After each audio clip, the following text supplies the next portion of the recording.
489 days in a shelter, deaf, 0 adoption applications, and scheduled for euthanasia.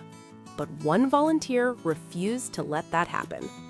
This is Nutmeg's story, and it's about a dog who waited over a year for someone to see her, and the woman who changed her entire life to save her.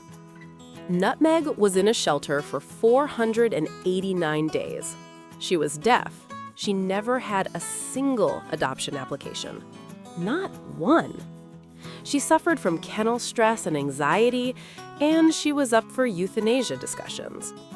She was brought up to the rescue that I volunteered at, and I would just go and sit with her in her kennel. We'd just sit there. I'd let her come up to me on her own terms. She started trusting me, knowing that I was going to be there for her. And that's when I made my decision to adopt her, to get her out of that environment. When she first got to my home, you could just tell. It was almost like a sigh of relief. She was finally able to relax for the first time. A totally different dog than what you saw in the shelter. I had no plans on adopting. I just wanted to try and find her a good home. Then I was graduating grad school, and because of some of her behaviors, they were looking at options for her. One of those options was going to be behavioral euthanasia. But I knew she was a good dog. She just needed out of that environment. That was not the environment for her. So I completely moved my life plans, picked her up, moved back in with my parents, and I adopted her. And she is my world now. With her being deaf, people can startle her, so she just needs to be approached slowly, calmly. And then she's your best friend. She'll wiggle, smile, roll over for belly rubs. She's just full of love.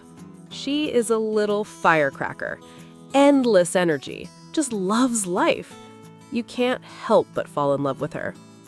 There's something special about a bond with a deaf dog, the type of trust you build because they rely on you. It's just amazing. I don't care that she's not what most people would call a perfect dog, because she's perfect to me. She doesn't need to change for anyone. I love her just the way she is.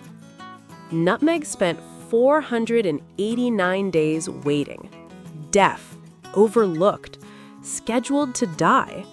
But one volunteer sat with her, built trust, and changed her entire life to give Nutmeg a home. Now, Nutmeg wiggles, smiles, runs with endless energy, all because someone saw past deaf, past behavioral issues, and saw a dog who just needed out. So here's my question. Would you adopt a deaf dog or a dog with special needs that's been in a shelter for over a year? What makes you say yes or no? Drop your honest answer in the comments. I'm genuinely curious. And if Nutmeg's story inspired you, hit that subscribe button. Because the dogs that wait the longest, the ones no one applies for, they're the ones who deserve our love the most. Thanks for watching, and remember, sometimes the perfect dog is the one everyone else walks past.